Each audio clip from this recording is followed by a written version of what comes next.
3 युवकों ने एक क्राइम शो देखकर प्लान किया लगभग एक परफेक्ट क्राइम। उनसे मैं इतनी नफरत तो करता ही हूँ कि उन्हें बर्बाद करने के लिए उनसे दोस्ती तो क्या उनके गले भी लग सकता।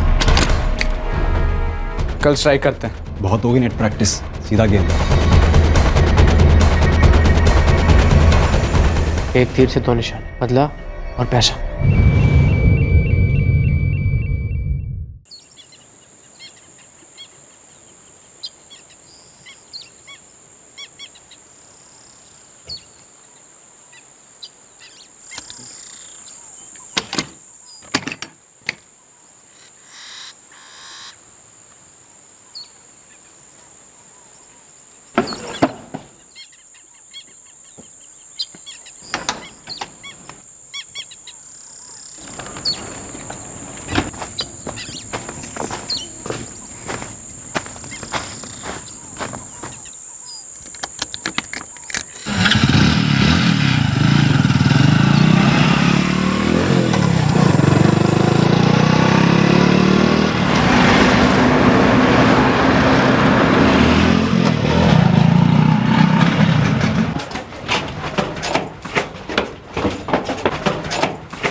जगह की सेटिंग हो गई भाई अपनी। कहाँ पे? सरदौली गाँव, यहाँ से आधा घंटा दूर है। कैसे मिली? पहचान है, जगह एकदम सेफ है, एकदम सुनसान जगह है, अपने लिए एकदम परफेक्ट है। चलो एक काम तो हुआ। सुन, आज हमने कुछ वीडियो स्टडी की थी, तू दिखा दे से। हाँ दिखा। तीर निशाने पे लगा है। Yes sir. महेश गोयल की 16 मार्च तक रोजाना एक नंबर से बात होती थी। 16 मार्च के बाद एक बार भी नहीं हुई और उसके ठीक 4 दिन बाद यानी 20 मार्च को महेश पर हमला हुआ। ये 44456789 ये किसका नंबर है? किसी पूजा जायसवाल का है। 10 में से 8 केस में मोबाइल फोन रिकॉर्ड ने पकड़वाया बंदों को। और इसीलिए हम लोग अपने सेल फोन घर पे छोड़ के जाएंगे। मतलब फर्जी नाम पे सिम कार्ड खरीदेंगे? नहीं, हम एक ऐसे बंदे का फोन इस्तेमाल करेंगे जिसका हमसे कोई लेना देना ना हो। मतलब किसी का मोबाइल फोन चुराएंगे अपन? राइट। एक बात है जिसे तुम लोग नोट नहीं कर रहे हो भाई, जिसे अवॉइड करना नामुमकिन है। शक का फैक्टर, करीबी फैमिली पर गहरा शक। वीरू, मुंह फेर लेने से हकीकत नहीं फिर जाएगी। ये ले, तो कोई भी केस उठा किडनैपिंग का, कोई भी, घर वालों पर, रिश्तेदारों पर, दोस्तों पर, भाई पुलिस का शक जाता ही जाता है। अभी तू कोई भी पेपर उठा ले, तेरे ये क्राइम शोज देख, फैमिली डिस्प्यूट मतलब पुलिस का पहला शक फैमिली मेंबर्स पर ही जाता है। और बड़े माहिर होते हैं, साले सब सूंघ लेते हैं। फिरौती पहुंचने से पहले ना ये लोग तेरे घर के दरवाजे पे पहुंच सकते हैं। बहुत बड़ा रिस्क है भाई, दिमाग लड़ाना पड़ेगा। मेरे पापा अरविंद रंधावा एक गारमेंट शोरूम के मैनेजर हैं। मेरी मम्मी के शब्दों में मामूली से मैनेजर। सालों से मम्मी ये मामूली मैनेजर वाले मंत्र का जाप करते आई है। दुख है उन्हें, दर्द है उन्हें कि हमारे ही अपनों ने इतनी नाइंसाफी की हमारे साथ। नाइंसाफी का बदला लेना है ना वीरू, तो सेफ खेलना पड़ेगा। ये रिस्क बहुत बड़ा है भाई। और शक की सुई तेरे ऊपर टिके ही ना, हमें ऐसी प्लानिंग करनी होगी। तू समझ रहा है? मतलब ओपन एंड शट केस की मिसाल होनी चाहिए ये। जिन्होंने मुझे दर्द दिया है उनके साथ समझौता कर लो। समझौता नहीं, समझौते की एक्टिंग करनी है, और वो भी ऐसी कमाल की एक्टिंग कि तेरे अतीत का साया पुलिस के आसपास भी न मंड रहा है। Open and shut case. और अगर ये तेरे फैमिली के झगड़े वाली बात पुलिस के सामने आ भी जाती है ना, तो उनको तेरे तक पहुंचने की कोई लीड नहीं मिलनी चाहिए।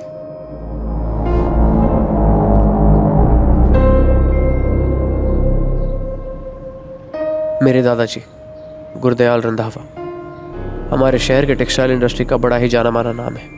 मेरे चाचा जी ऋषभ रंधावा आज ये बिजनेस चला रहे हैं।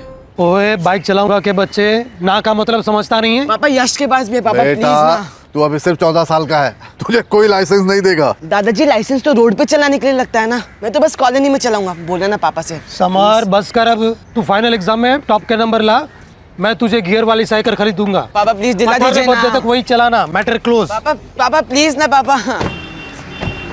क्या हुआ भैया, पापा मान गए? क्या मान गए यार? गियर वाली साइकिल दिलाने की बात की है, अब नाचो खुशी में। अरे पर एक महीना गुड बॉयज की एक्टिंग की थी, होमवर्क भी पूरा किया था, और इसके बदले खाली गियर वाली साइकिल।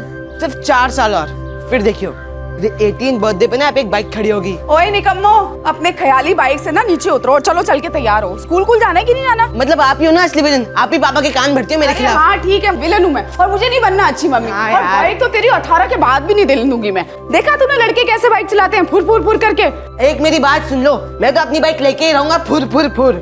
गुरदयाल टेक्सटाइल्स, जिसमें मेरा और मेरे पापा का बराबर का हिस्सा होना चाहिए था, जिसके प्रॉफिट में बराबर का हिस्सा होना चाहिए था, और मुनाफे से आने वाली खुशियों में भी। देख बेटा, अगर तुझे स्कॉलरशिप मिल रही है तो हमें बड़ी खुशी है, लेकिन लाखों रुपया खर्च करके मैं तुझे यूके नहीं भेज सकता पढ़ाई के लिए। हमारी हैसियत नहीं है। सिर्फ हमारी हैसियत नहीं है, उनके बच्चों को तो फालतू की चीज़ें भी मिलेंगी और मेरे बच्चे को पढ़ाई के लिए भी पैसे नहीं मिलेंगे।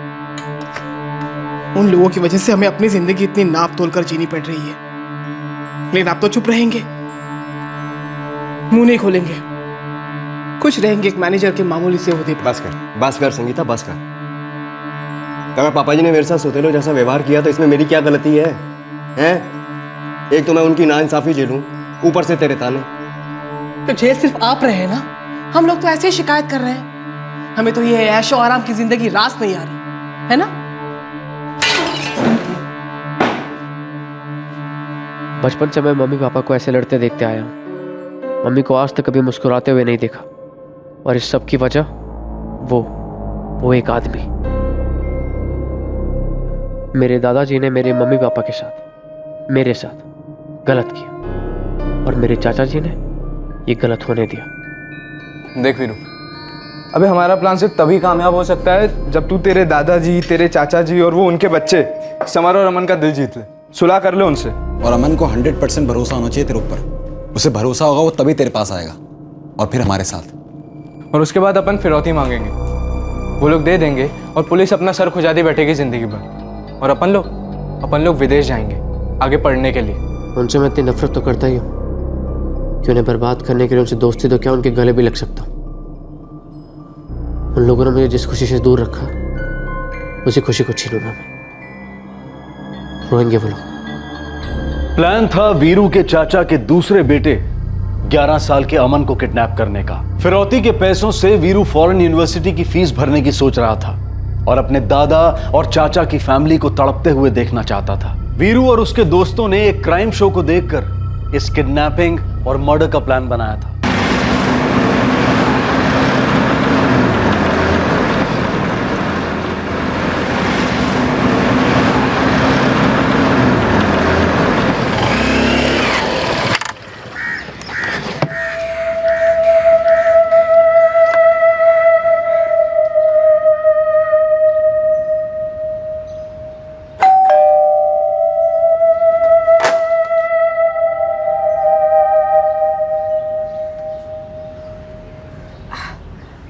चाची नमस्ते।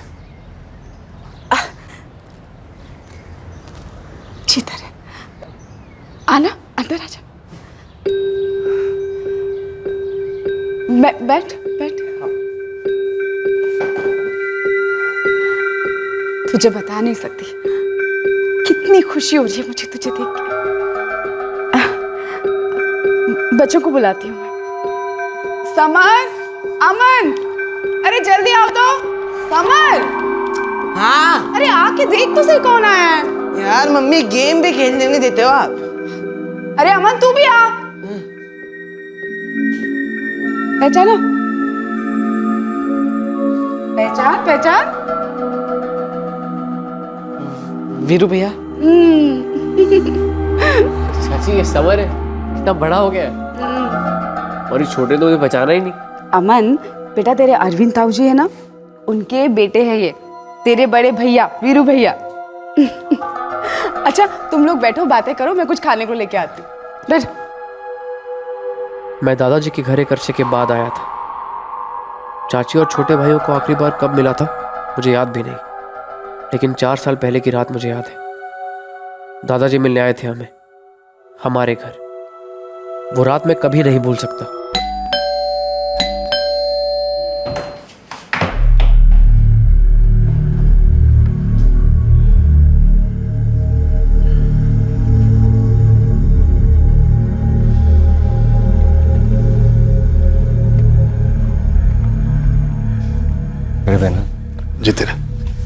जी तेरे दादाजी ऐसे पेश आ रहे थे जैसे कि वो मेरे पापा पर बहुत बड़ी मेहरबानी कर रहे थे। परविंदर को जानता है तू? मेरा दोस्त बाजवा पर्ल्स वाला। वही, वो मेरे लिए कुछ भी करेगा। मैंने उससे बात की, वो एग्री हुआ तुझे नौकरी देने। उसके शोरूम का तू मैनेजर होगा। पापा जी, मैं मैनेजर? पापा जी, हमारी अपनी मेल में क्यों नहीं? तुम अगर बीच में ना ही बोलो तो बेस्ट रहेगा। तेरी उम्र और काबिलियत के हिसाब से रोज रोज ऐसी नौकरियां नहीं मिलती, और शायद ना ही कभी आएंगी। दूसरा मौका मिला है जिंदगी में। अपने स्वभाव पर काबू रख और घर को देख। इससे ज्यादा मैं तेरे वास्ते और कुछ ना कर पाऊंगा। चलता हूं। पापा जी तेरे।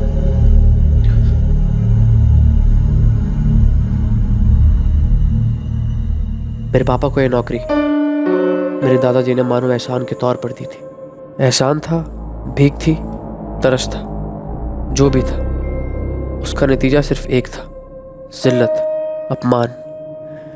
एक दर्द भरा घाव जो सालों में भरने के बजाय नासुर बन गया था मेरे अंदर। और अब वैसा ही घाव, उतना ही दर्द मैं उन्हें देने वाला था।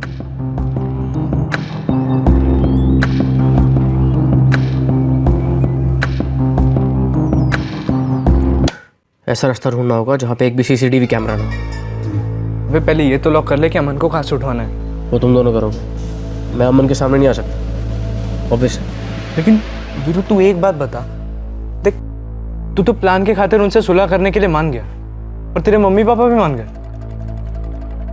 क्या तू पापा जी के घर गया था? चाची और अमन समर से भी मिला? तेरा दिमाग खराब हो गया है क्या? तू फिर से दलील कराना चाहता है हमें? मम्मी ऐसे बैठे बैठे सोचते रहेंगे तो कभी आगे नहीं बढ़ पाएंगे। और क्या दिक्कत है उनसे मिलने में? वो भी तो परिवार है हमारा। तो तुझे क्या लगता है तेरे एक बार वहां होकर आने से तेरे दादाजी और चाचा जी हमें अपना लेंगे, प्रॉपर्टी में बराबर का हिस्सा दे देंगे? मम्मी देखिए, मुझे जो लगा मैंने वही किया। अब चाची, बच्चे सब लोग खुश थे मुझे देखकर। और क्या दिक्कत है? मुझे अच्छा लगा वहां जाके, और मैं तो कहता हूँ एक बार आप लोग भी जाके उनसे मिल लीजिए, अच्छा लगेगा आप लोगों को। तू भूल रहा है कि गलती उनकी थी। ठीक है, गलती उनकी थी, पर हम तो सुधार सकते हैं। उन्होंने पहले की तो हम तो कर सकते हैं। और एक बात मुझे गारंटी के साथ पता है कि वो लोग भी यही चाहते हैं।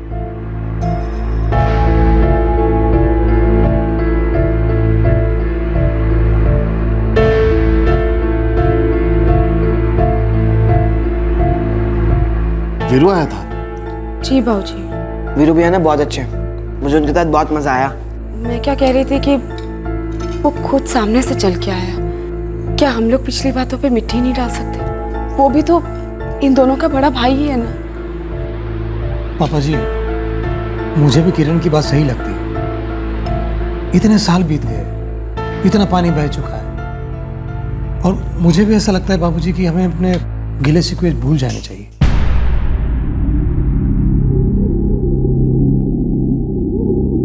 आज सुबह दादाजी का सामने से फोन आया था पापा के पास। मुझे लगता है अब सब पहले की तरह नॉर्मल हो गया है। देख भाई, रातों रात टूटे हुए रिश्ते जुड़ते नहीं हैं, और हमको भी कुछ खास जल्दी थोड़ी नहीं। ये सारा टाइम अपनी प्लानिंग परफेक्ट करने में लगा देंगे। अमन की हर मूवमेंट को बारीकी से ऑब्जर्व करने में लगा देंगे, और सही वक्त आने पर अमन को उठाएंगे, 50 लाख मांगेंगे, जेब हल्की होगी उनकी और दिल भारी। वो कहते हैं ना, एक तीर से दो निशाने।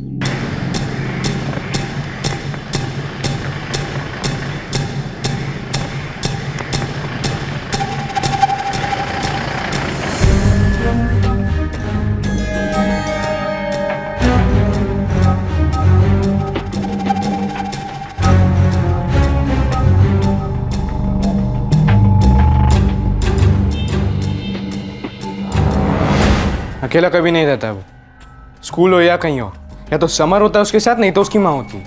मतलब उसे अकेले कॉर्नर करने की कोई गुंजाइश नहीं है। एक छोटा सा मौका है हमारे पास अजय। देख, जब स्कूल खत्म होता है और बच्चे बस की तरफ जाते हैं, तब अमन का ग्रुप वहां पहले पहुंचता है, समर का बाद में।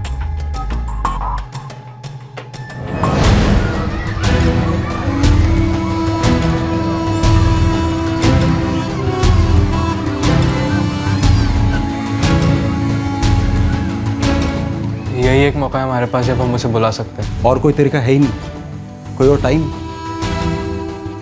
वीरू, तू पता कर पाएगा? देखो यार, हमारी फैमिली और उनकी फैमिली में सब कुछ अब बेटर होने लगा है, लेकिन मुझे इतनी बारीकी से पता नहीं है कि अमन अकेला कब मिलेगा। मुझे लगता है हमारे पास सिर्फ यही एक मौका है।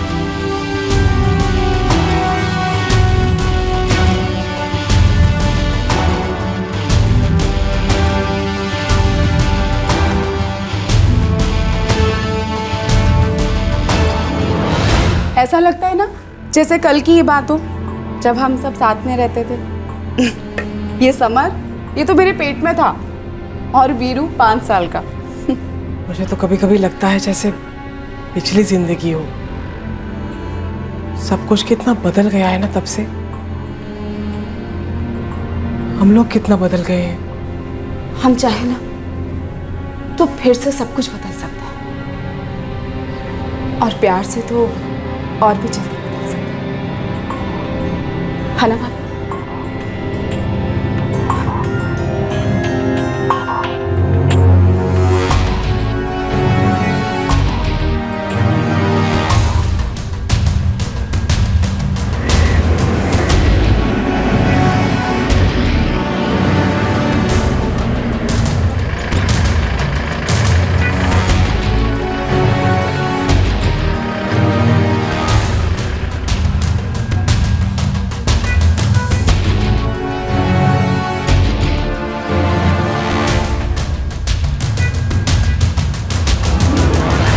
किसी थिएटर प्रोडक्शन की तरह महीनों से इस किडनैपिंग की रिहर्सल चल रही थी, प्री प्रोडक्शन चल रहा था। इस परफेक्ट क्राइम को अंजाम देने की घड़ी अब करीब आ गई थी।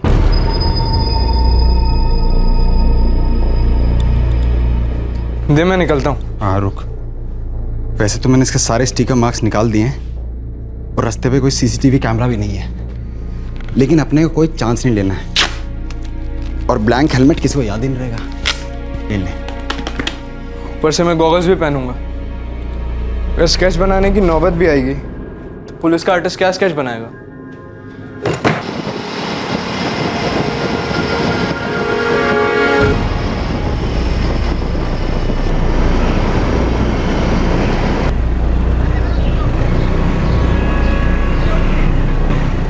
अरे, आप में से कोई कारपेंटर है क्या? हम दोनों ही कारपेंटर साहब। पर यार मुझे एक ही चाहिए था। चलिए मैं चलता हूँ। बैठो। बैठ गए? चलिए।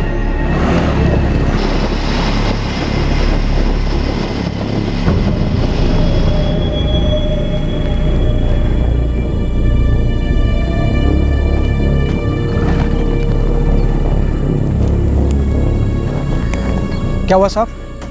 अरे बस यहीं रुकना है, पापा आएंगे, वो आपको ऑफिस से जाके काम दिखा देंगे। कितनी दूर ऑफिस? अरे यही 10 मिनट का रास्ता है, पर क्या है ना, वो ऑफिस की चाबी पापा के पास ही रहती है। अच्छा रुको, मैं पापा को फ़ोन कर लेता हूँ, 1 सेकंड। ना फ़ोन,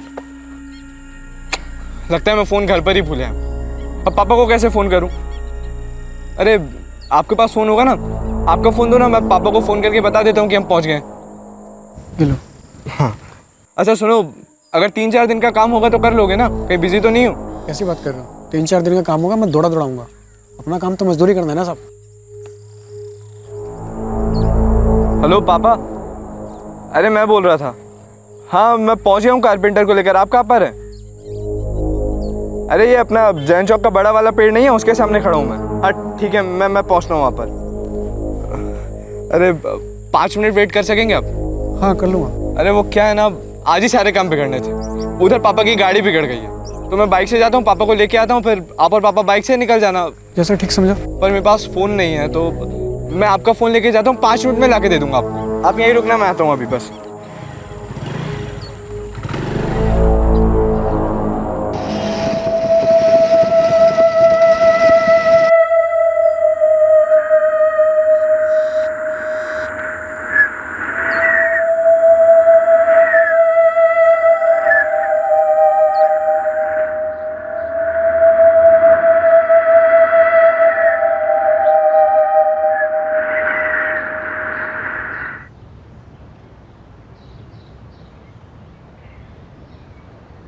क्या कह रहे? किडनैप नहीं कर सकते क्या? क्या मतलब है? कहीं ऐसा तो नहीं है ना अपने चाचा की फैमिली से मिलने के बाद तेरा प्लान चेंज हो गया हो? पैसों से ज़्यादा कहीं तेरे को उन लोगों से प्यार हो गया हो? नहीं, मकसद वही है, दर्द देना, उन्हें चोट पहुंचानी है। मैं तो फिर माजरा क्या है? देख देख, सब कुछ प्लान हो चुका है, हमें पता है कि हमें अमन को स्कूल के बाहर से उठाना है, तो अब प्रॉब्लम क्या है? मुझे लगता है हमारा प्लान परफेक्ट नहीं है। किस एंगल से परफेक्ट नहीं है? तूने कभी सोचा है अगर मैंने अमन को स्कूल बस के पास अपने पास बुलाया तो, और वो नहीं आया तो, या उसे समर को बुला लिया तो, और अगर मैं पकड़ा गया तो वहां पे जाके? और सबसे बड़ी बात, अगर हम पहली बार में उसे उठाने में कामयाब नहीं हुए तो दूसरी बार वहां जाकर वही काम करना, 100% फंसेंगे। भाई मेरे, तू नेगेटिव सोच ही मत।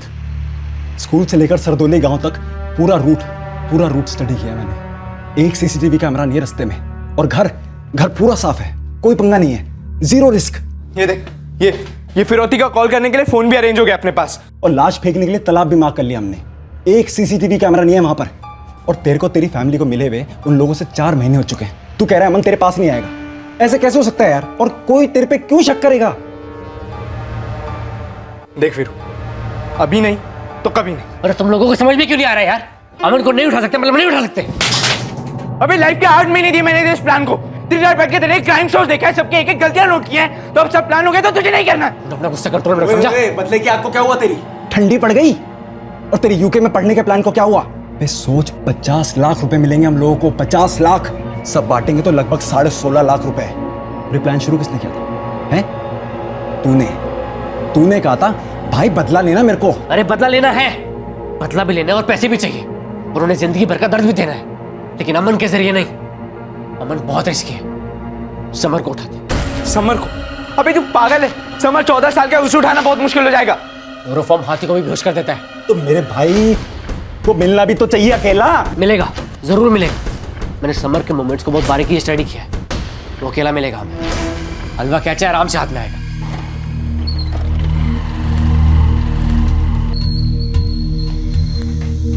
अरे वीरू भैया, कहाँ जा रहा है समर?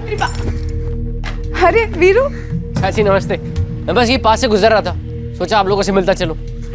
जीतर, अच्छा किया, अब रोटी खा के जाना। अच्छा वीरू भैया, अभी मेरा क्लास है, मैं 1.5 घंटे में वापस आ जाऊंगा। आपसे खूब सारी बातें करनी है। बेटा संभाल के जाना। इसमें संभालने जैसा क्या है? खटारी तो है, बैलगाड़ी की स्पीड पे चलती है। समर तो एक काम करना, साइकिल नहीं छोड़ दे, तुझे मैं ड्रॉप कर देता हूँ। चाची मैं ले जाऊँ बाइक पर? वीरू सुन बेटा, ये ना बाइक पे चलाने की जिद करेगा, बिल्कुल तेरे को कसम है मेरी, अगर तूने चलाने दी इसको। ओ मम्मी डार्लिंग, अपनी कसम वसम वापस ले लो, मुझे पहले से बाइक चलाने आती है। हैं? फिर तो तुझे डबल कसम है अगर तूने इसे बाइक चलाने को दी तो। चाची आप फिक्र मत करो, जब तक ये 18 का नहीं होता ना, ये मेरे पीछे ही बैठेगा। आजा हीरो, चल। वीरू भैया मैं भी ट्रिपल ले लो। और चुप कर, ट्रिपल ले लो, ट्रिपल। तू रेडी रहना, मैं समर को ड्रॉप करके आता हूँ, फिर तुझे घुमाने लेके चलूंगा। संभाल के चलाना। Bye bye.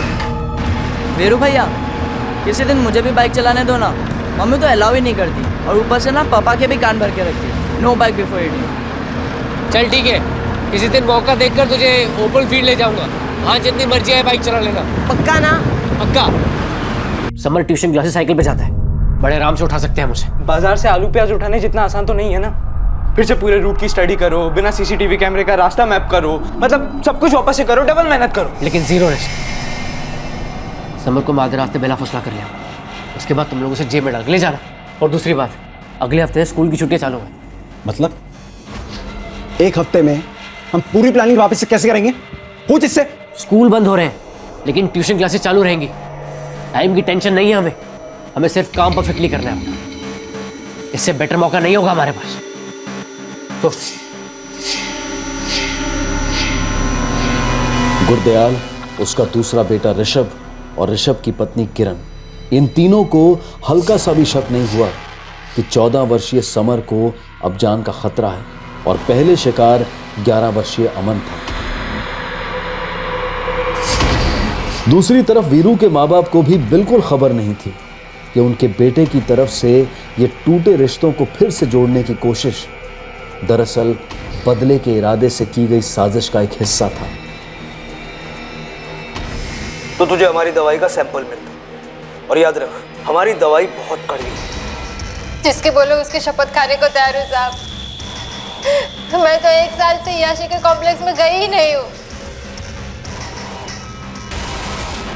मैं बटाटे की बोरी लेने बाहर जा रहा था, तब मैंने देखा, और फिर इसने अगर मुझे बताया। और वीरू अपने दोस्तों के साथ सीरियस अध्ययन में लगा हुआ था कि इस तरह इस परफेक्ट क्राइम की प्लानिंग की जाए ताकि तहकीकात उनकी चौखट तक कभी न पहुंचे।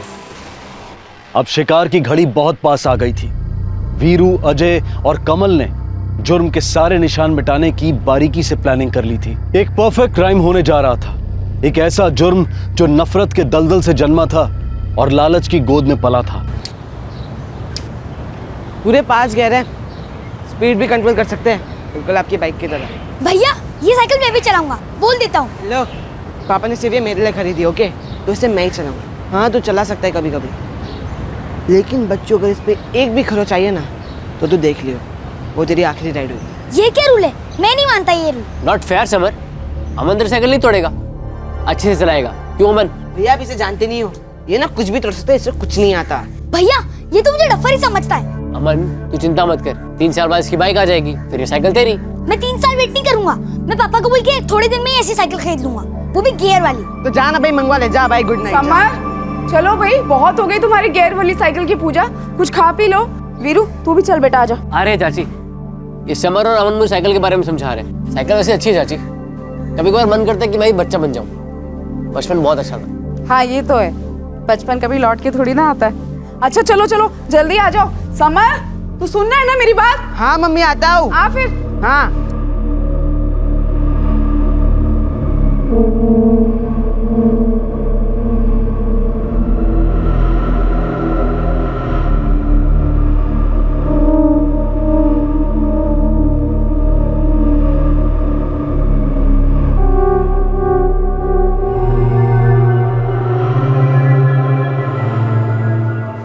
कल स्ट्राइक करते हैं। बहुत हो गई नेट प्रैक्टिस, सीधा गेम। क्यों वीरू, खामोश क्यों है तू? फिर से प्लान चेंज करने का इरादा तो नहीं है तेरा? ना, कल करेंगे। एक तीर से 2 निशान, बदला और पैसा।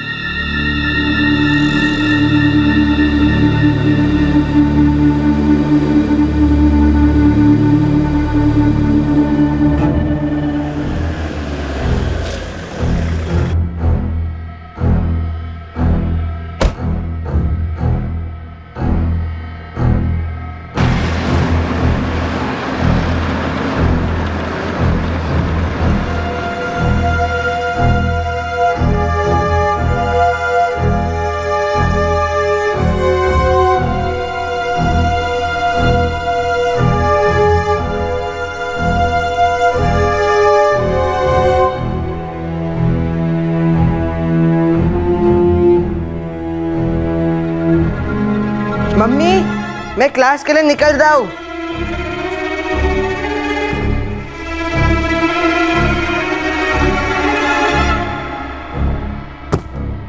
अरे क्या है भैया, आपको आउट कर दिए। समर मेरी बात सुन, पहले गियर में गाड़ी चलाना, सुन रहा है ना? ये लो, ऐसा ही था तो फिर गियर वाली साइकिल क्यों लेके दी? पहले वाली खटारा ही चला लेता। Bye bye. बाय।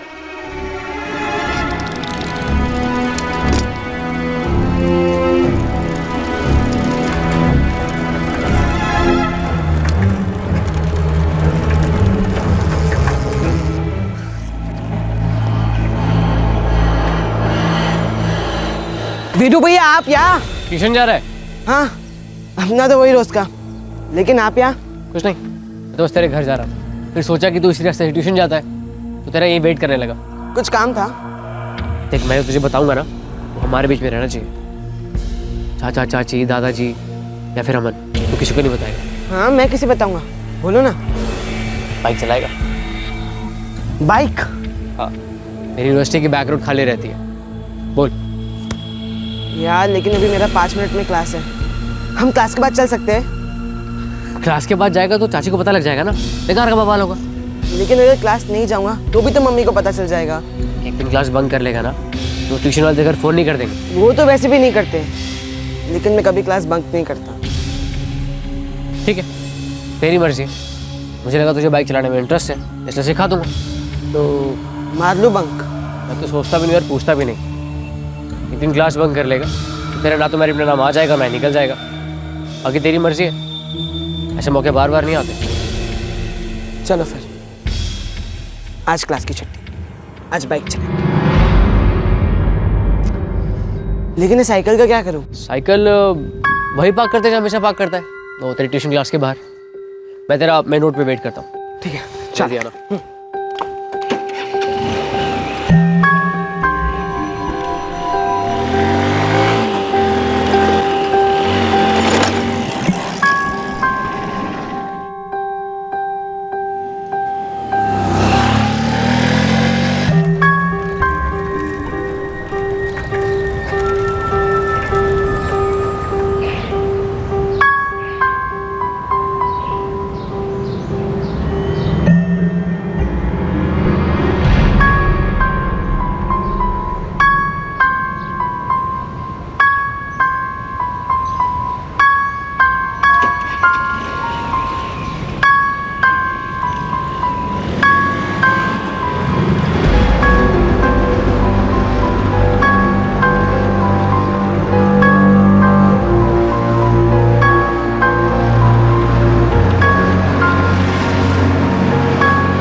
वो एक ऐसा दिन था जब समर के घर वाले चिंता और डर के भवंडर में खिंच जाने वाले थे।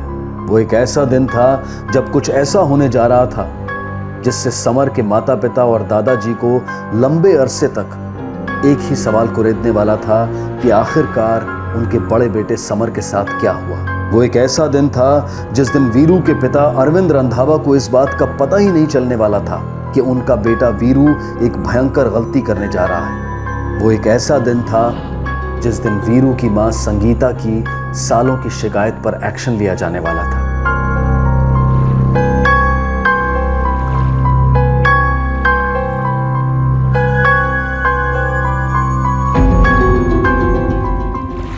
अरे वीरू भैया, हम यहाँ प्रैक्टिस करेंगे। अरे नहीं यार, हम बैकग्राउंड में प्रैक्टिस करेंगे। तो फिर यहाँ क्यों? तू क्वेश्चन बहुत पूछता है। आजा, तुझे अपने फ्रेंड से मिलवाता हूँ। समर, ये कमल है और वो अजय, और ये मेरे चाचा का बेटा समर है। क्या हाल है समर? समर, तो एक काम कर, तू बाइक पर अकेला, हम तीनों पीछे कार में आते हैं। मैं अकेला? आप मेरे पीछे नहीं आओगे? अरे तू चला लेगा यार। सच में जाऊँ? अरे सच में जा, तू चाचा जा।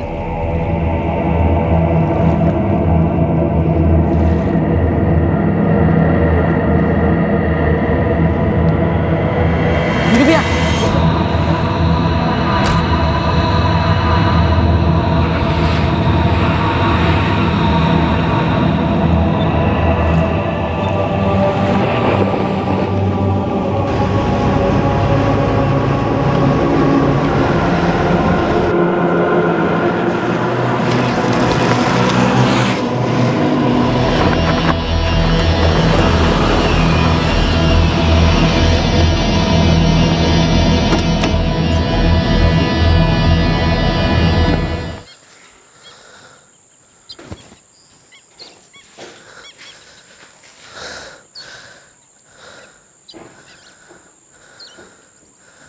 अब बवाल होने दो। उसके बाद कमल, तू घर पे फिरौती के लिए फोन करेगा। एक काम खत्म, अब रोकना।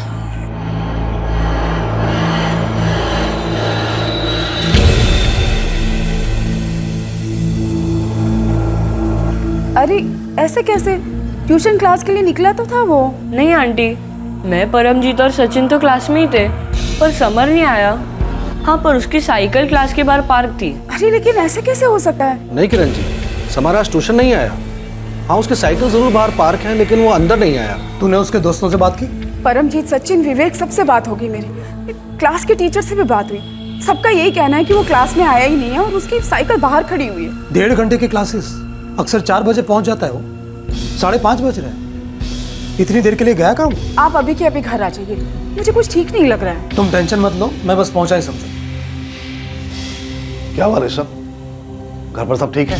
पापा जी, समर ट्यूशन क्लास गया था, साइकिल बार पार्क्ड है, लेकिन लड़का अंदर गया ही नहीं। 1.5 घंटे के क्लासेस होते हैं, किसी को नहीं मालूम वो कहाँ है। घर भी नहीं पहुंचा अभी तक। तो फिर कहाँ चला गया वो? नहीं तो वीरू तो घर पर ही है। लो, तुम बात कर लो उससे। वीरू, वीरू। हाँ मम्मी। लेकिन हुआ क्या है? बेटा, ये किरण चाची का फोन है, पूछ रही है तुम्हारी समर से कुछ बात हुई थी क्या? तुम उससे मिले थे क्या? नहीं तो क्या हुआ? तो बात करो। हेलो, वो समर ट्यूशन क्लास गया था, अभी तक घर ही नहीं लौटा और टीचर का कहना है कि वो क्लास में भी नहीं आया। 3:30 बजे क्लास खत्म होती है और 4 बजे तक घर भी आ जाता है। तो अब तो 5:30 हो रहे हैं, उसका कुछ पता ही नहीं है। चाची आप चिंता मत कीजिए, मैं भी आता हूँ बस। क्या हुआ? चाची कह रही है समर मिल नहीं रहा है, अभी तक घर नहीं लौटा। अरे ला, मैं तेरे पापा को फोन करती हूँ, हम लोग भी पहुँचते हैं वहाँ। अरे आप चिंता मत करो, कोई मूवी भी चला गया होगा चाची से झगड़ा करके, मैं देखता हूँ, मिल जाएगा, कोई बात नहीं। अरे ऐसे कैसे?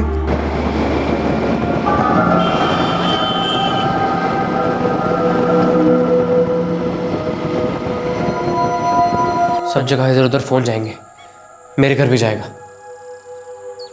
ठीक है, तू निकल, हम तेरे को ठीक 7:15 बजे फोन कर देंगे। अरे सुन, तू वापस आएगा हाँ 8:30 तक, बॉडी ठिकाने लगानी हमने।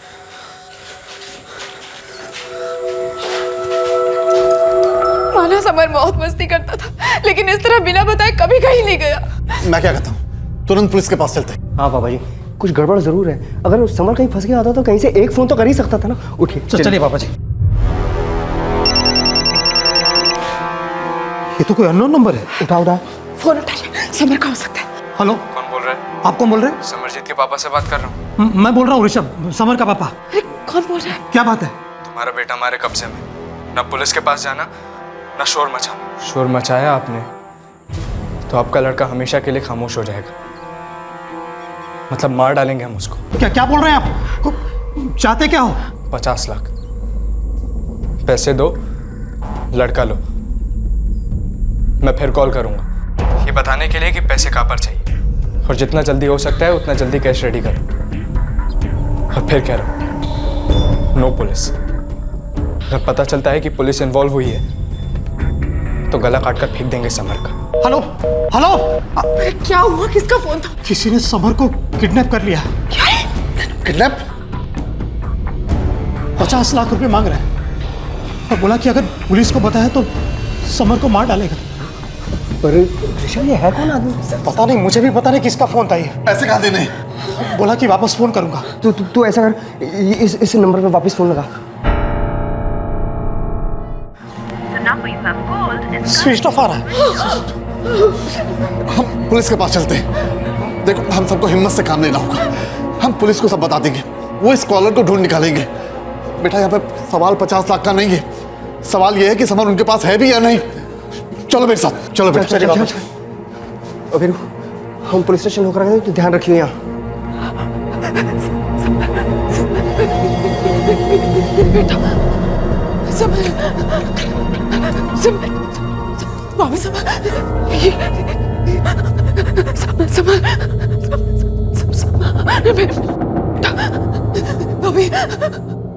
अरे जान अटकी उन लोगों की समर में, चुपचाप 50 लाख कैश निकाल के दे देंगे। मुझे लगता है पुलिस के पास जाएंगे। लेकिन बाय चांस मैं फिरौती का कॉल करता हूँ और तेरे चाचा समर के पापा बोलते कि वो पुलिस के पास ही जाएंगे, ऐसा हुआ तो? भाई अगर ऐसा हुआ तो वीरू तेरे को संभालना पड़ेगा, तेरे को रोकना पड़ेगा उन्हें पुलिस तक जाने से। अरे फिर तो बेटा करके, अगर मैंने उनको रोका तो वो लोग मुझे शक करेंगे। तो क्या करें, पुलिस के पास जाने दे उन्हें? अरे मेरे दादाजी और चाचा जी के पास बहुत पैसा है, 50 लाख तो यही ऑफिस में पड़े रहते होंगे। मुझे नहीं लगता कि वो समर की लाइफ के साथ रिस्क लेंगे। हम पैसे मांगेंगे और वो लोग दे देंगे।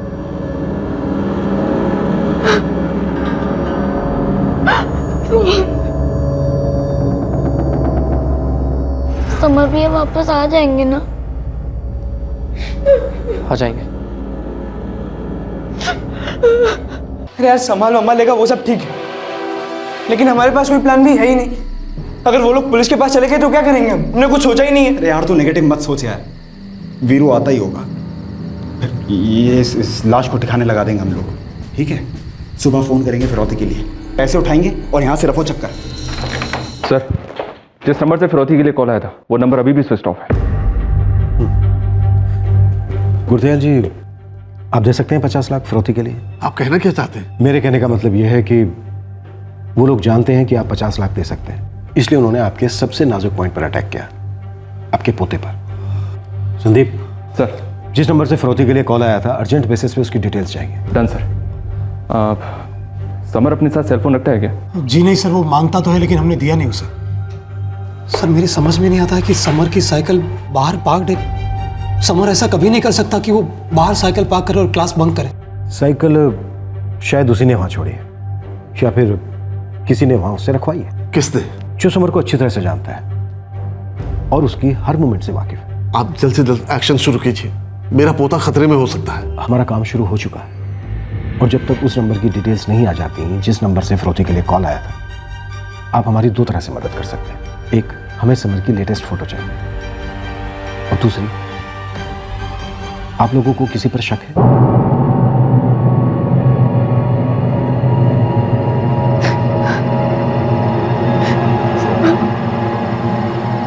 किरण, तो थोड़ा पानी पी लो। मम्मी, मैं एक बार बाहर जाके आता हूँ। कहाँ जा रहा है? मेरे से यहाँ बैठा नहीं जाएगा। मैं देखता हूँ कि क्लास के बाहर शायद कुछ पता चले। ठीक है, जा तो। भैया मैं भी चलूं? नहीं नहीं, तू मम्मी के पास रह, मैं आता हूँ।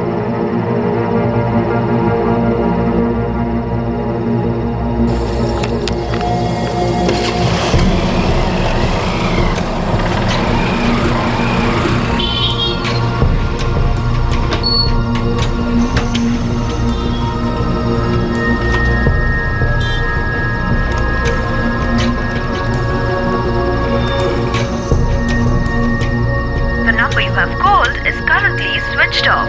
Please try again later.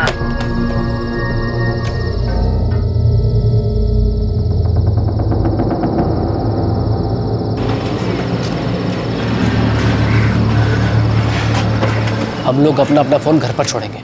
Police को फोन रिकॉर्ड से कुछ पता नहीं चलना चाहिए। मतलब हमारे पास से चुराया हुआ फोन होगा, फिरौती के कॉल के बाद अगले दिन तक वो भी स्विच ऑफ रहेगा और इस बीच उसे कोई ऑन नहीं करेगा। तेरे को हम लोगों के पास वापस आना होगा, आज को भी ठिकाने लगाना होगा ना। मैं आ जाऊंगा, घर वालों के साथ थोड़ा टाइम स्पेंड करके मैं कोई बहाना बनाकर तुम लोगों के पास आ जाऊंगा। तू तेरे फोन के साथ क्या करेगा? वो मैं घर पे छोड़ दूंगा। देख, मैं फिर कह रहा हूँ, मुझे डाउट उठ रहा है। अगर तेरे दादा या चाचा पुलिस के पास गए तो क्या करेंगे?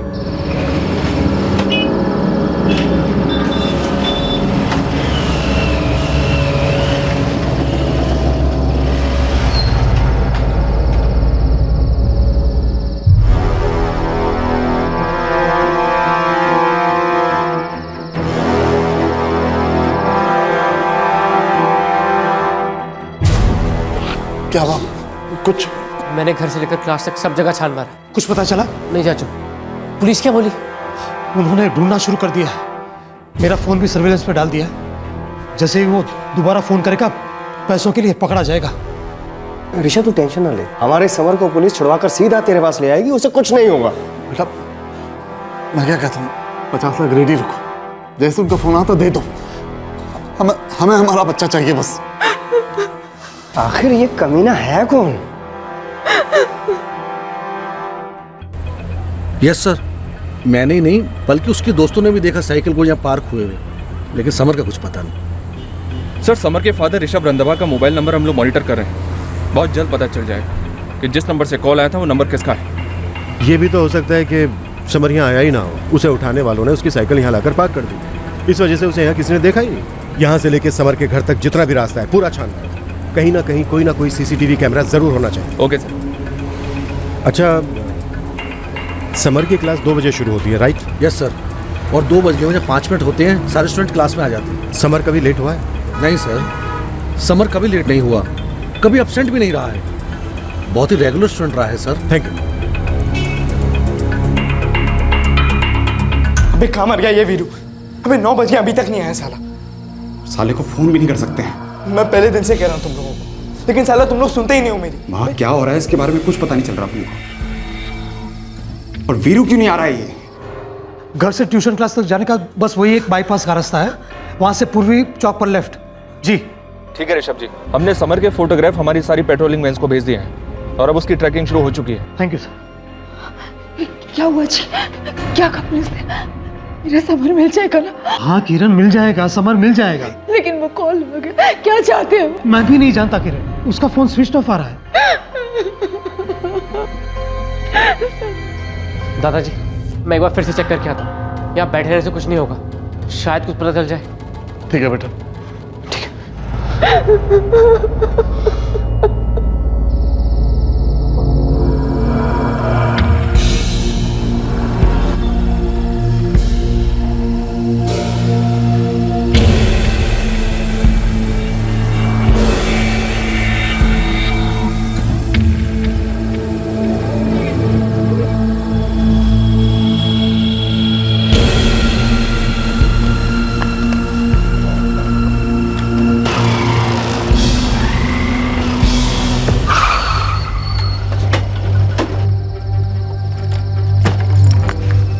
जी कुछ पता चला? तुम कौन? मैं वीरेंद्र रंधावा, समर मेरे चाचा का बेटा है। हम उसे ढूंढ रहे हैं, बहुत जल्द खबर मिलेगी।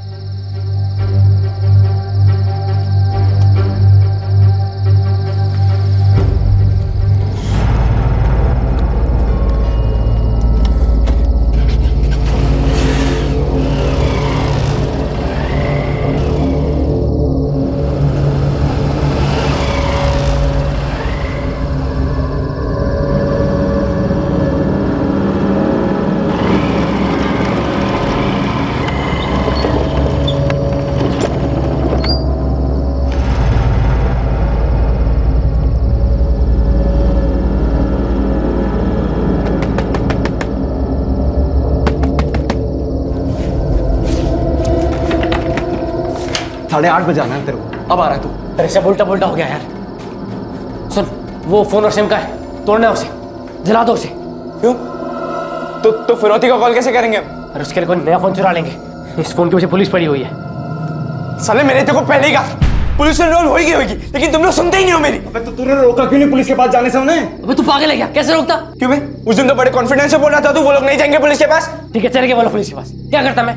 कैसे रोकता उन्हें? अगर उन्हें रोकता ना तो लोग शक करते मुझ पे। पर ठीक है, मानता हूं हमने इस बारे में प्लानिंग नहीं की थी, लेकिन इस वक्त हमारा उस मुसीबत से निकलना ज्यादा जरूरी है। और वो सिर्फ तेरा फोन ट्रैक नहीं कर रहे हैं, मेरे चाचा को फोन भी ट्रैक कर रहे हैं। तो अब हैं? तो मुझे नहीं लगता कि हमें फिरौती के 50 लाख मिल सकते हैं। क्यों नहीं मिलेंगे? पता नहीं था मुझे, वो लोग पुलिस के बाद इतनी जल्दी चले जाएंगे। सोचा नहीं था मैंने। बे देखो कहा था ना मैंने सोचने को। हाँ कहा था, लेकिन इस वक्त उस लाश को निकालने का ज्यादा जरूरी है। और ये काम तुम दोनों करोगे, क्योंकि मुझे घर जाना है। घर में पुलिस वाले आए हुए हैं और मेरे परिवार वाले भी। अगर मैं घर पे नहीं हुआ ना तो खामखा उनका शक हो जाएगा मुझ पे। नहीं, ये हम दोनों से नहीं होगा, तू भी चलेगा हमारे साथ। एक तो तूने पहले ही मूड ऑफ कर दिया ये फिरौती वाली बात करके कि पैसे नहीं मिलने वाले, ऊपर से ये बॉडी का बोझ भी हमारे सर पर। तू भी चलेगा हमारे साथ, तू भी चलेगा ये बॉडी को डिस्पोज करने। पुलिस के पास जा चुके हैं ना वो लोग।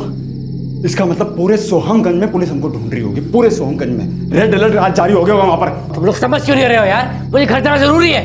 तो सुन ले, तेरे बिना ये लाश यहाँ से हिलेगी नहीं, है ना? तू चलेगा हमारे साथ। अरे चलो यार, इसको दफनाना है बेटा। एक बार ये लाश सड़ गई ना, सबकी बैंड बच जाएगी। वो तो वैसे ही बच चुकी है ना। अभी जब फिरौती के पैसे नहीं मिलने वाले थे तो बेकार में इस बच्चे को क्यों मारा हमने? पर इस वक्त ये सोचना जरूरी नहीं है। ठीक है, चलता हूँ मैं तेरे साथ। इस वक्त इस फोन को सिम को तोड़ना जरूरी है, उसकी लाश को ठिकाने लगाना जरूरी है। काम करते हैं, इस फोन को सिम को रास्ते में तोड़ेंगे। मुझे डर है कि अब तक तो पुलिस ने फोन को ट्रैक कर ही लिया होगा। ठीक है, चल रहा हूं मैं तेरे साथ। ईटों का वेट बॉडी को सीधे तालाब के बॉटम तक लेके जाएगा। उसके बाद लाश नीचे ही रह जाएगी और कभी किसी को नहीं मिलेगी। लेकिन हम 50 लाख निकलवा कर ही रहेंगे, किसी भी हाल में। करेंगे वो सब करेंगे, लेकिन पहले ये जरूरी है।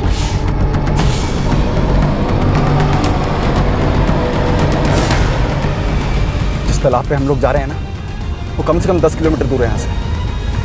तुम लोग दुआ करो कि रास्ते में कोई चेक नाका न मिले हमको। तू बस चलते रहे, इतना सोच मत।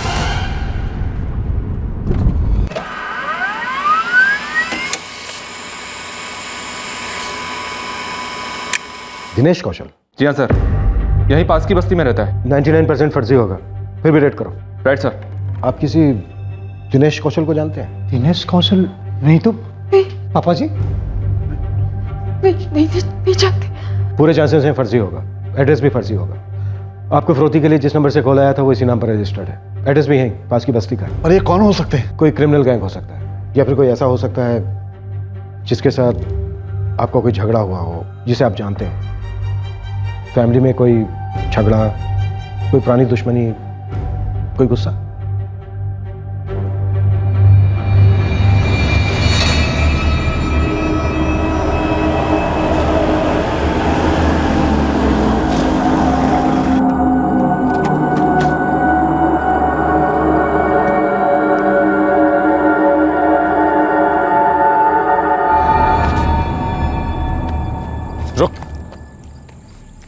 पहले ये बता कि फिरौती का क्या प्लान है? देख कमल, मैं तुझे पहले बोल चुका हूँ, इस वक्त फिरौती इंपॉर्टेंट नहीं है।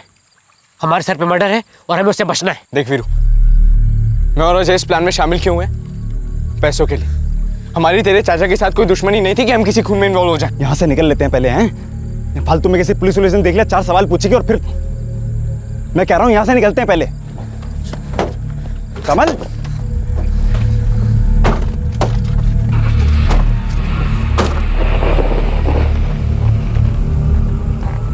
अब तक जुर्म बड़ी सटीक प्लानिंग के साथ एग्जीक्यूट हो चुका था, जिसकी वजह से पुलिस का उन लोगों तक पहुंचना लगभग असंभव था। आधा मिशन पूरा हो चुका था और आधा अभी बाकी था, जो था फिरौती की रकम। क्या इन 3 कॉलेज स्टूडेंट्स के हाथ में 50 लाख रुपए आने वाले थे? मुजरिमों के प्लान के हिसाब से गरीब मासूम आदमी पुलिस की सख्ती का शिकार हो गया था। जितनी जल्दी सच बोलेगा उतनी कम तकलीफ होगी तुझे। दुनिया के लिए सस्ता होगा, मेरे लिए बहुत महंगा था वो फोन। चुरा ले गया। नाम और पता बोल उसका। मुझे नहीं पता वो कौन था। मुझे बोला कि वो अपना फोन घर पे भूल गया। एक फोन करने के लिए मेरा फोन मांगा और फोन किया उसने। किसे फोन किया था उसने? इसके पापा को। उस दिन तेरे फोन से एक भी फोन नहीं किया गया। ये देख, ये रहे तेरे फोन रिकॉर्ड्स। झूठ बोलता है हमसे, झूठ बोलता है। नहीं साहब, सच बोल रहा हूँ। उसके बाद वो मेरा फोन लेकर चले गए, ये कहकर कि उसके पापा को लेके आना है। पूरे 2 घंटा मैं इंतजार करता रहा साहब। उसके बाद सोचा शायद मुझको उल्लू बना गए। कौन है वो आदमी जो तेरा फोन इस्तेमाल कर रहा है? साहब मुझे नहीं पता, मैं नहीं जानता। सर, बाईपास रोड का सीसीटीवी फुटेज आ गया है। जोशी, जब तक इसका मुंह नहीं खोले तेरा डंडा नहीं रुकना चाहिए।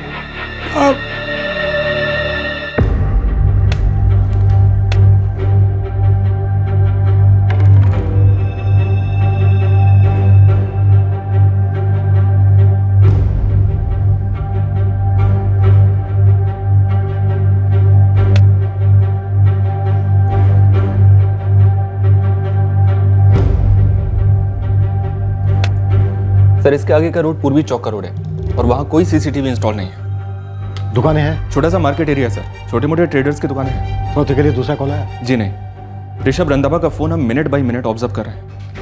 ये दिनेश कौशल बली का बकरा मालूम होता है। जो भी है इस किडनैपिंग के पीछे, उसने फर्जी नाम पर दूसरा सिम कार्ड लेना जरूरी नहीं समझा, बल्कि किसी का फोन चुरा लिया। संदीप, अपने खबरियों को एक्टिव कर दो। सर, मुझे लगता है बच्चे की जान को खतरा है। फिरौती के लिए दूसरा कॉल ना आना ये अच्छी निशानी नहीं है। ऋषभ, कुछ खबर? क्या हुआ? कहाँ है मेरा बच्चा? पुलिस क्या बोली? पुलिस को बाईपास के रास्ते का सीसीटीवी फुटेज मिला है। उस क्लासेस वाले रास्ते पर समर दिखता तो है, लेकिन आगे के रास्ते पर कोई सीसीटीवी नहीं थी।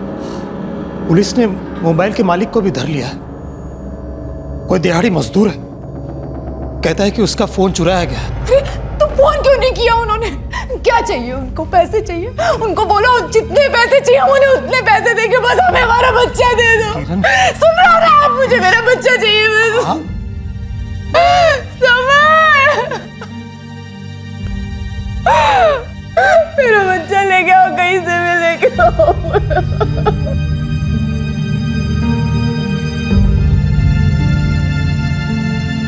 मुझे ऐसी चोट पहुंचानी थी चाचा की फैमिली को कि बच्चा खोने का दर्द उन्हें जिंदगी भर रहे, जैसा मुझे दर्द था मेरे बचपन खोने का। पूरा बचपन मेरा दर्द में निकला था, जो मेरी माँ की गोद में घर बना बैठा था। इसमें नया क्या है? पहले दिन से आपके साथ नाइंसाफी होती आई है। सारी प्रॉपर्टी और फैक्ट्री देवर जी अपनी बनाकर बैठ गए हैं। बस कर। क्यों? बस क्यों करूं मैं? संगीता, हमने तय किया था, बच्चे के सामने बिल्कुल नहीं। उसे सब मालूम है और मालूम होना भी चाहिए कि पैसा खून से गाढ़ा होता है। तू खाना खा। उसे ये सब जानने की जरूरत नहीं है। उसे पता होना चाहिए कि जो हक उसके पापा का था, उसका हो सकता था, वो मारा गया है।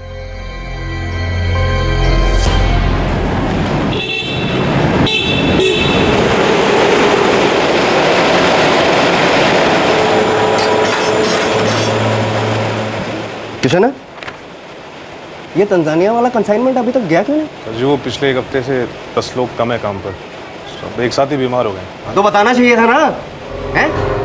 भाई टेम्परेरी आदमी और मंगा लेते, ऑर्डर कैसे रोक सकते हैं? देख, अगर ऑर्डर नहीं गया तो पेमेंट नहीं होगी, और अगर पेमेंट नहीं होगी तो वर्कर्स को तनख्वाह कहाँ से देंगे हम? सर जी, ऐसा पहली बार ही हुआ है कि एक साथ 10 लोग बीमार हो गए। हो सकता है कैंटीन के खाने में कुछ। अच्छा, तो उल्टा इल्ज़ाम जो है फैक्ट्री पर ही लगा रहा है। देख भाई किशन, ये जो यूनियन बाजी वाला चक्कर है ना, वो यहाँ नहीं चलेगा, समझा तू? जितने दिन बंदे नहीं आए हैं उन सब की तनख्वाह काटूंगा मैं। तो लंगर नहीं खोल रखा मैंने, पकड़ इसे। हाँ सुमित जी, अरविंद बोल रहा हूँ। वो आपका तंजानिया वाला कंसाइनमेंट जो है उसको थोड़ी देर हो जाएगी। मैंने आपके मैनेजर को इन्फॉर्म कर दिया है, सोचा पर्सनली आपको भी बता दूँ। एक मिनट, ये क्या बोले जा रहे हैं आप? हैं भाई, आपका ऑर्डर पहले कभी डिले हुआ है क्या? ये को तरीका है बात करने का? ओए सुमित जी, अगर एक लफ्ज मुंह से निकाला ना तो मेरे मुंह से भी भला बुरा निकल जाएगा।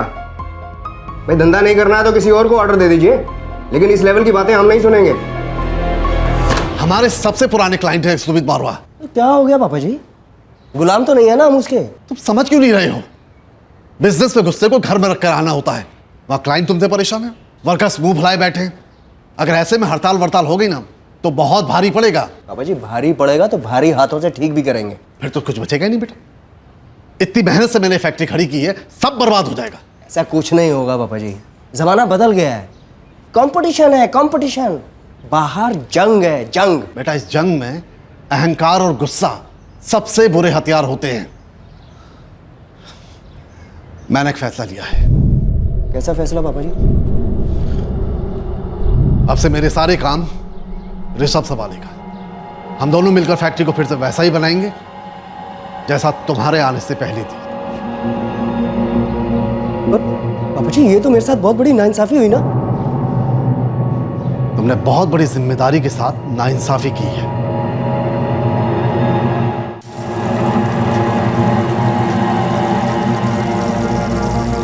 भाभी, मैं पहले परांठे बना लूं, पापा और इनको फैक्ट्री जाना है। ठीक है, पहले तुम ही बना लो, मेरे इनको तो कहीं जाना है नहीं अब। अरे भाभी, एक लफ्ज ना निकालियो मुंह से। ऋषभ और पापा जी की वजह से पहले ही मेरा दिमाग पक चुका है। बहुत झेल लिया मैंने, अब तू मत शुरू हो जा। आप उनकी जातियां सहते वहां काम पर, और उसका असर यहाँ मैं झेलती हूँ घर पर। क्या मतलब? बड़ी बहू हूं ना मैं इस घर की, लेकिन जब से आपको पापा जी ने निकाला है तब से मेरी हैसियत एक नौकरानी सी हो गई है। ना कोई इज्जत, ना कोई औकात। आपको खबर भी है कि कैसे किरण और देवर जी मिलकर घर में सब कुछ हड़प कर रहे हैं। संगीता, इसमें मैं क्या कर सकता हूँ? आप अपना हक मांग सकते हो, या न मिले तो छीन सकते हो। इस घर में, इस फैक्ट्री में आधा हिस्सा आपका है। अगर आज बंटवारा नहीं हुआ ना तो कल को ऋषभ सब कुछ हड़प कर लेगा, सारे आम वो खा जाएगा और आपके नसीब में गुटलियां तक नहीं होंगी। हिस्सा? जी हाँ, मेरा हिस्सा। इस बिजनेस को आगे बढ़ाने में मैंने भी मेहनत की है। बहू, तुम्हें भी क्या ऐसा ही लगता है? पूरे मोहल्ले बिरादरी में यही बात हो रही है कि बड़े बेटे के साथ नाइंसाफी हुई है और छोटे बेटे ऋषभ को सब कुछ दिया जा रहा है। पापा जी, इससे पहले कि हम सबके दिलों में कलेश पैदा हो, नाराजगी पैदा हो, आप हिस्सा कर ही दीजिए। तुझे वाकई लगता है कि तूने बिजनेस को बढ़ाया है? आपको इसमें शक है तो मैं क्या बोल सकता हूँ? जहां तक मुझे मालूम है बेटा, तुमने बिजनेस को इतना बढ़ाया है तो बिजनेस में बड़े बड़े नुकसान भी तुम ही ने कराए हैं, जो इस वक्त ऋषभ और मैं भरने में लगे पड़े हैं। ये तो ज्यादती हो रही है पापा जी। इन्होंने एक छुट्टी तक नहीं ली है। कोलू के बैल की तरह दिन रात काम करते हैं ये। जो आपको तो कभी दिखाई नहीं देता पापा जी, आपको तो बस नुकसान ही दिखाई दिया। मुझे मेरे सामने बर्बादी दिखाई दे रही है। एक फूटी कौड़ी के बिना मैंने ये बिजनेस शुरू किया था। तुम्हारा खून पसीना बिजनेस में नहीं, उसे तोड़ने में लगा रहे हो तुम, जो मैं कभी होने नहीं दूंगा। पापा जी, बंटवारा तो तभी हो गया था जब आपने मेरा हक जो है ना ऋषभ को दे दिया था। जब दिलों का बंटवारा हो चुका है तो बिजनेस और घर का क्यों नहीं? घर का भी? तुम दोनों से ये उम्मीद नहीं थी। खैर, इतनी खटास है तो सुलह की तो कोई गुंजाइश ही नहीं बचती। तो आप मुझे मेरा हिस्सा देंगे ना? पहले घर का बंटवारा होगा। इसका मतलब तुम तीनों को अब अलग रहना होगा। और जहां तक बिजनेस का हिस्सा है, तुम्हें उसका हिस्सा मिलेगा, लेकिन अकाउंट डिपार्टमेंट से समझने के बाद, फायदे का भी और नुकसान का भी, जिसकी तुम्हें भरपाई करनी होगी। आया समझ में? हाँ की है पापा जी ने नाइंसाफी मेरे साथ। हाँ तो सिर्फ आपके साथ नहीं, मेरे साथ भी, वीरू के साथ भी। हाँ सबके साथ की है। देख संगीता, इस वक्त मेरी फैक्ट्री की हालत जो है ना बड़ी डामाडोल है, तो पूरा कर्ज में डूबा हूँ। अगर इंसाफ हुआ होता ना तो बंगले को गिरवी रखकर कुछ कर्जा चुका चुके होते हम लोग, लेकिन हमारे हिस्से तो उस बंगले की ईंट तक नहीं आई। सब कुछ वो लोग हड़प करके बैठे हैं। पूरी दुनिया फुस-फुस कर रही है कि रंधावा खानदान के चिराग किरण के दोनों बच्चे हैं। ये बड़ा पोता वीरू तो किसी की गिनती में भी नहीं आता। मेरे कलेजे पर छुरी चलती है इससे। वो दर्द, वो जिल्लत, वो अपमान मैं घुट घुट कर पीता रहा। कभी समझ नहीं आया कि मेरे दादा और चाचा मेरे मम्मी पापा के साथ इतने बेरहम क्यों थे। मैं बेरहमी सहते सहते बड़ा हुआ। अब वो बेरहमी सहते सहते बूढ़े होंगे। उन्हें दर्द देकर मेरे दिल को सुकून तो मिल गया है, लेकिन एक दर्द मेरा ये है कि वो फिरौती के पैसे शायद अब कभी नहीं मिलेंगे। मुझे उसका मज़ा लेने का मौका नहीं मिलेगा और ना ही मेरे दोस्तों को मिलेगा। जो प्लान वीरू और उसके दोस्तों ने बनाया था, ये केस उस प्लान के हिसाब से नहीं जा रहा था। क्या हुआ? क्या पुलिस वालों ने? क्या हुआ? ऋषभ, अरे मैं पूछ रही हूँ क्या हुआ? क्या पुलिस वालों ने? कहाँ है मेरा बेटा? ऋषभ कुछ तो बोल। अरे कुछ तो बताइए, बेटा कहाँ जा रहा है? ऋषभ क्या कहा पुलिस वालों ने? ऋषभ बोल दे ना मेरा बेटा।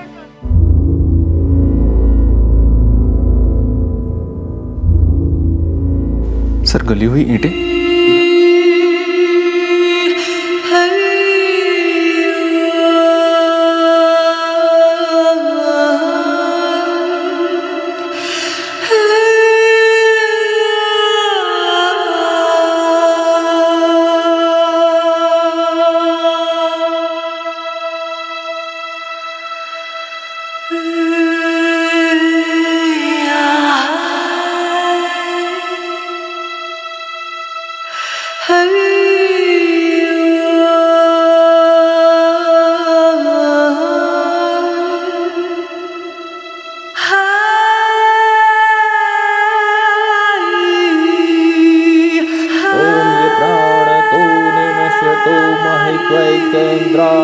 जगतो बभूव जय श्रेयस दुष्पद तस्मै देवाय हविषा विधेम ओम विश्वानि दुरिता परान्ति दुर्विदत्रा मगायते आरे देवा देवेशो मनीषो यतिष्ठान।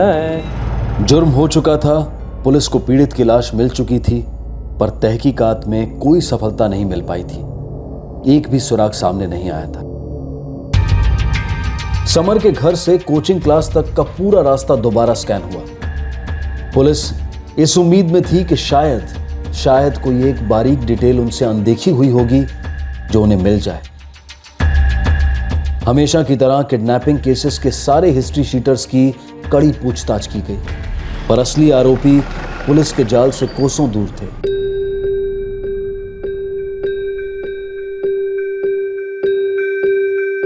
अब जो हो गया सो हो गया।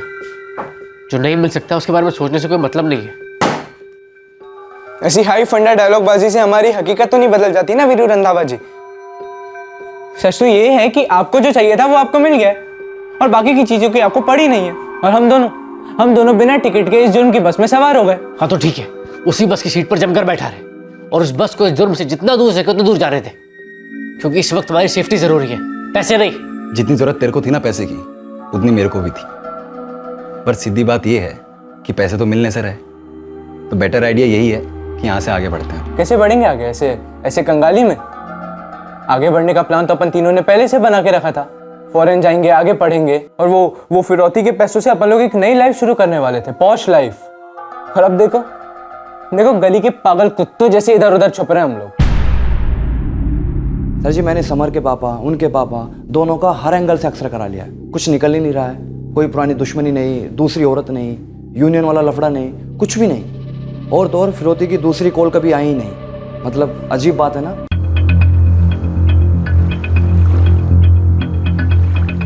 समर की ट्यूशन क्लास से ये तालाब बाई रोड 1 घंटे की दूरी पर। सर हो सकता है उसे यहीं पे लाकर मारा गया हो। ब्लड स्ट्रीम में क्लोरोफॉर्म मिला है, मतलब कहीं ना कहीं उसे ले जाकर बेहोश किया गया होगा और कहीं और ले जाकर उसे मार दिया गया होगा। उसके बाद यहाँ लाकर उसे डंप कर दिया। एक बात समझ में नहीं आ रही है, समर कोई 2-4 साल का बच्चा नहीं बल्कि अच्छा खासा 14 साल का लड़का था। तो जब उसे क्लोरोफार्म से बेहोश किया गया तो उस वक्त तो चिल्लाया क्यों, जबकि ट्यूशन क्लास के रास्ते पर काफी लोग होते हैं उस वक्त। हो सकता है सर उसे बेहोश वहां नहीं कहीं और किया गया हो। तो वहां उसे ले जाया कैसे गया, वो भी साइकिल ट्यूशन क्लास के बाहर पार्क करते हुए। समर किसी अजनबी के साथ तो जाएगा नहीं। मतलब हम समझ सकते हैं जिस आदमी के साथ समर गया वो आदमी समर के लिए अजनबी नहीं था। उस आदमी ने जो किया सो किया, लेकिन हमारे लिए कोई सुराग नहीं छोड़ा। और वो जो आपके कस्टडी में दिनेश कौशल है, उसका भी जुर्म की दुनिया से दूर दूर तक कनेक्शन ही नहीं बनता साहब। दिन में एक बार खाना खाकर आदमी पैसा बचाता है सारा घर भेजने के लिए। इस जुर्म में ऐसा लग रहा है मानो सारे सुराग जानबूझकर सोच समझकर मिटाए गए। इस दिनेश कौशल का फोन 3 हफ्ते पहले चुराया गया था सर, और सीसीटीवी फुटेज भी थोड़े रास्ते तक ही है, उसके बाद नहीं। क्योंकि उन्होंने रास्ता ही ऐसा चुना संदीप। वो लोग जानते थे कि फोन नंबर से सीसीटीवी से हम उन्हें ट्रैक कर सकते हैं। सर फिरौती का कॉल मर्डर के बाद हुआ है, मतलब एक बच्चे को किडनैप करने के बाद तुरंत उसे मार देने का प्लान क्यों और कैसे बना होगा? समर उस आदमी के साथ गया क्यों होगा? इतनी जान पहचान वाला भला कौन हो सकता है? फैमिली का कहना है कि किसी से कोई प्रॉब्लम नहीं है, ना ही फैमिली में, ना ही मोहल्ले में, ना ही कोई फैक्ट्री में। एक प्रॉब्लम थी सर जो शायद उन्होंने आपको नहीं बताई। कैसी प्रॉब्लम? दोनों भाइयों के बीच की प्रॉब्लम थी, अरविंद और ऋषभ।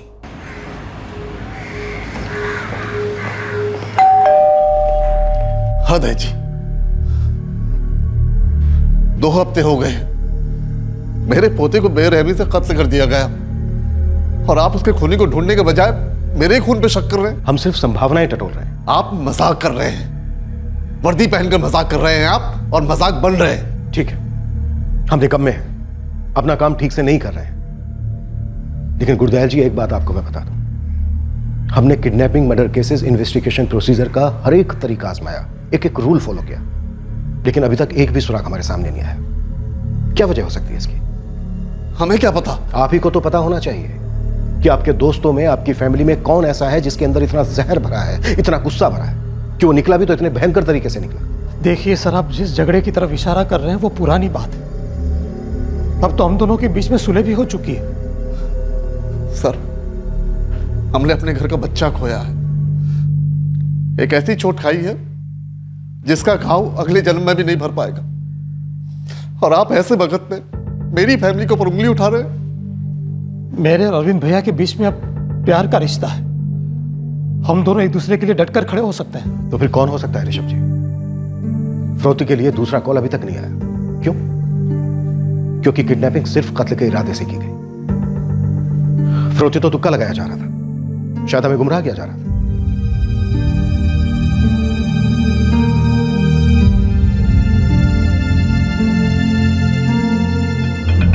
जब केस ही सीधा नहीं है तो जवाब सीधे साधे कैसे मिलेंगे? अब तो मैं और भी श्योर होता जानो सर, बच्चा जरूर किसी करीबी दोस्त या रिलेटिव के साथ गया होगा। लेकिन क्लोरोफार्म देते समय कोई शोर शराबा नहीं। मुझे ऐसा लग रहा है संदीप, इस केस में हर कदम, हर एक्शन लेने से पहले जैसे रिहर्सल की गई हो, टेक्स्ट बुक क्राइम।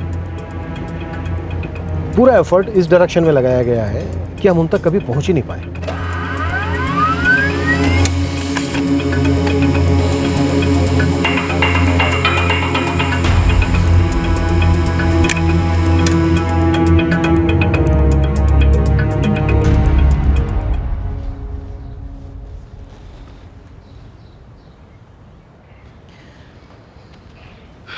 इतने सालों मैंने उन लोगों के लिए दिल ही दिल में बुरा चाहा, लेकिन ये जो हुआ है ना, उसकी वजह से मेरा दिल भी रो रहा है। माँ बाप के लिए अपना बच्चा खोना कई बार मरने जैसा है। संगीता, रोज ही मरने जैसा है ये। अब देखो ना क्या से क्या हो गया। और कुछ दिन पहले ही वीरू ने हम लोगों की सुलह कराई थी। मुझे लगा कि सब कुछ पहले जैसा हो गया, लेकिन अब सब बदल गया। पहले जैसा कुछ नहीं हुआ।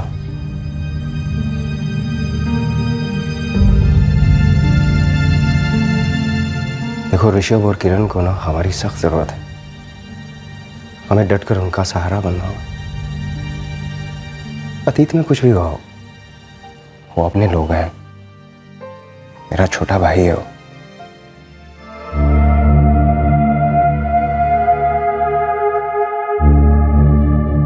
समर का परिवार इस हादसे से निपट ही नहीं पा रहा था, लेकिन समर के हत्यारे वीरू का परिवार समर के परिवार के साथ खड़ा हो गया था और दिलो जान से उनका सहारा बनना चाहता था। इस संगीन जुर्म के बाद भी तीनों मुजरिम अपनी अपनी जिंदगियां यूं बसर करने लगे मानो उनसे कोई जुर्म हुआ ही नहीं था। पुलिस बिना किसी सुराग के अपने करियर के सबसे लो पॉइंट का सामना कर रही थी और फिर आया एक ब्रेक थ्रू, जिसे तो आखिर आना ही था, क्योंकि परफेक्ट क्राइम एक मिथ्या है।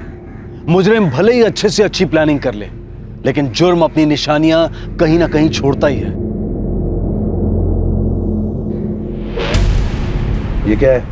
ये वो सड़क की फोटो लेता है, कैमरा है। CCTV camera? जी। किसी ने तुमसे फुटेज नहीं मांगा? साहब, वो आपके बड़े अफसर लोग आए थे, वो किसी बच्चे के बारे में पूछ रहे थे, कैमरे के बारे में किसी ने कुछ नहीं पूछा। सर, ये ट्यूशन क्लास वाली गली है, उसी को लग के राइट में एक दूसरी गली है, ये दुकान वहीं पे है। उसी दुकान से पूरे महीने का सीसीटीवी फुटेज मिला। कैसे छूटी है दुकान? गलती हुई है सर, बहुत बड़ी गलती हो गई। दरअसल टीम को हर दुकान को चेक करना था और किया भी था, और इस दुकान पर भी गई थी टीम गई थी सर, लेकिन उस दुकानदार ने बताया, टीम ने उससे पूछा समर को देखा है कि नहीं, उसने कहा नहीं। उन्होंने सीसीटीवी मिस किया, लेकिन उस दुकानदार ने भी नहीं बताया सर। लगाओ, चेक करते हैं, मुझे लगता है इससे कुछ ना कुछ जरूर मिलेगा। एक छोटी सी दुकान का सीसीटीवी कैमरा फुटेज इस केस का सबसे अहम सबूत साबित हुआ। पुलिस को जिसकी तलाश थी, इंतजार था, वो अब उनके सामने आ गया था।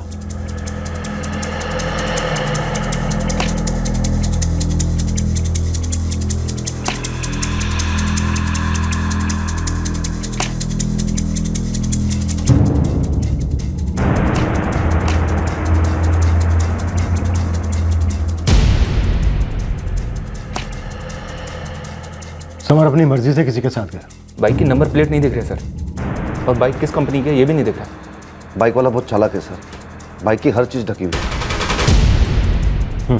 पहले हर चीज बहुत अच्छी तरह सोची गई, फिर उसे अंजाम दिया गया। रिमाइंड करके देखते हैं कि ये बाइक पहले कितनी बार इस एरिया में आई।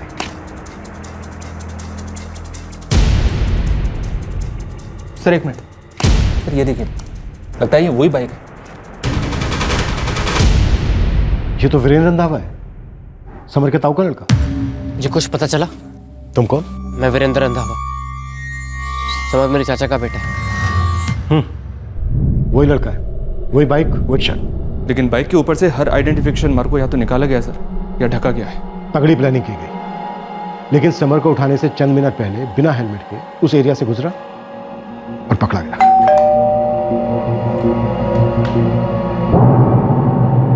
जी, ये कौन है? ये तो मेरा बेटा वीरू है।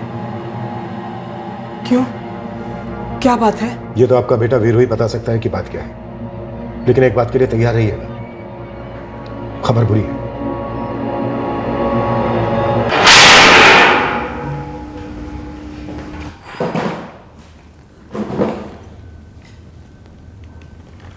वीरू, पहली बात कांग्रेस, बहुत लंबे समय बाद हमने इतना शातिर खूनी देखा।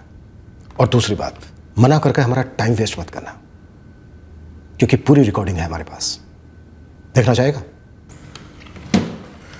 नहीं देखना है सर, मैंने ना नहीं बोला है। मतलब तू हाँ बोल रहा है? समर की किडनैपिंग और मर्डर तूने किया? क्यों और कैसे? पूरी कहानी चाहिए मुझे।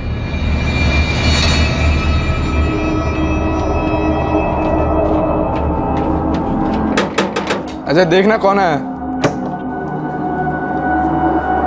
जी क्या बात हो गई? कौन कौन से एपिसोड देखे हैं क्राइम शो के तुमने? हमको भी तो बताओ, थोड़ी तैयारी हम भी तो कर लें अपनी वो एपिसोड देखकर। इतने सारे एपिसोड्स देखे बार बार दिल लगाकर, लेकिन इन एपिसोड्स की एंडिंग नहीं देखी। मैं कुछ पूछ रहा हूं वीरू, इन एपिसोड्स की एंडिंग नहीं देखी? नहीं देखी सर। काश की देखी होती। हर एपिसोड की एंडिंग में शातिर से शातिर मुजरिम पकड़ा ही जाता है, और उसकी वही जगह होती है जो हर मुजरिम की होती है, जेल। क्राइम कभी सफल नहीं होता है वीरू। हर क्राइम की कीमत चुकानी पड़ती है, एक बड़ी कीमत चुकानी पड़ती है, जो तेरे साथ साथ तेरा परिवार भी चुकाएगा। वो तो पापा पहले ही चुका चुके हैं सर। इतने सालों की गरीबी और बेइज्जती, आप नहीं समझेंगे सर। समझ तो तू नहीं पाया फिर। हर परिवार में शोर शराबा होता है, गिले शिकवे होते हैं, लेकिन उन्हें इस तरह से सुलझाना पूरी तरह से गलत है। तूने सुलह की, दोस्ती का हाथ बढ़ाया सिर्फ बदले के लिए। अगर तूने सही इरादे से दोस्ती की होती, सुलह की होती, तो आज तू यहां हमारे सामने नहीं बैठा होता। तूने दो परिवारों को मिलाया, तुझे अंदाजा है बदला तो तेरा वहीं पूरा हो गया था। तो भाइयों को गले मिलाया, इंसाफ तो वहीं मिल गया था, दर्द का मरहम तो वहीं मिल गया था। तू पढ़ा लिखा है, स्मार्ट है, इतनी सी बात तेरी समझ में नहीं आई। एक बच्चे को मार डाला तूने, उस बच्चे को जो तेरा छोटा भाई था, तुझे अपना हीरो मानता था। सोच सोच कि क्या किया है तूने।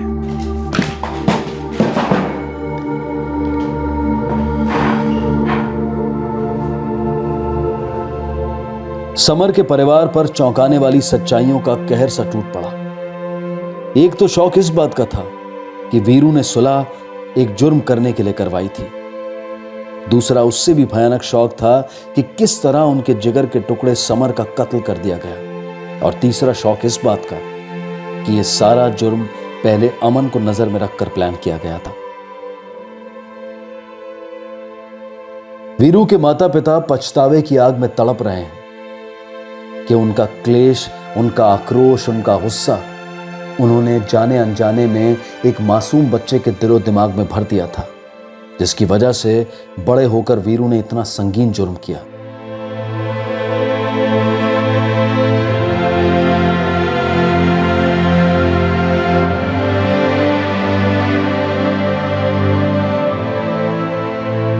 एक 14 वर्षीय जिंदा दिल बच्चे को धोखे से मौत के घाट उतार दिया गया, सिर्फ इसलिए क्योंकि उसके चचेरे भाई का यह मानना था कि समर के पिता और दादा ने उसके परिवार के साथ अन्याय किया था। इस भयानक जुर्म से कुछ हासिल नहीं हुआ, कोई गलती नहीं सुधरी, बस एक और बहुत बड़ी गलती हुई जो कि एक संगीन जुर्म था, किडनैपिंग और मर्डर। अक्सर हमारी टीम से, हमारे शो से कुछ लोग शिकायत करते हैं कि क्राइम शोज नए क्रिमिनल्स के लिए मानो कोई स्कूल है जहां वो जुर्म सही तरीके से करने का पाठ पढ़ते हैं। हमें बेहद दुख होगा अगर कोई भी इंसान हमारा शो देखकर जुर्म की तरफ आकर्षित हो जाए या जुर्म करने में शातिर हो जाए। हम हर एपिसोड के बीच में और आखिर में, खासकर आखिर में, एक ही संदेश बार बार देते हैं कि क्राइम नेवर पेज।